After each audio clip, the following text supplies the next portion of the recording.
हर्के दाजु बालेन सरकारले सुकुम्बासी बस्ती हटाएरै छाड्यो यार। अब तिमीले के गर्नु पर्यो भन्दाखेरि सुकुम्बासीको नाममा चाहिँ चन्दा उठाउन थालिहाल्नु पर्यो। क्युआर सेयर गरिहाल्नु पर्यो होइन। अब कसको नाममा उठाउने हो चन्दा होइन। चन्दा उठाएर चाहिँ अब यहाँ जो अब हुकुमबासीहरू छन् उनीहरूको चाहिँ अब व्यवस्थापन चाहिँ तिमीले गर्नु पर्यो है। अब जो चाहिँ अब रियल सुकुम्बासी थिए त्यसको व्यवस्थापन त बालेन सरकारले गरिहाल्छ होइन। हुकुमबासीहरूको व्यवस्थापनको लागि चाहिँ चन्दा उठाउन थालिहाल्नु पर्यो। ल क्युआर सेयर गरिहाल्नु है।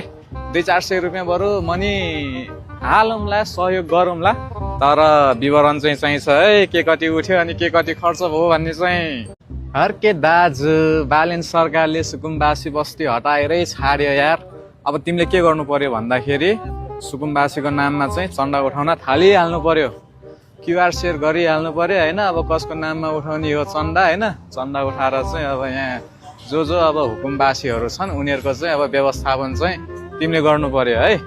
अब जो चाहिँ अब रियल सुकुम्बासी थिए त्यसको व्यवस्थापन त बालेन सरकारले गरिहाल्छ होइन।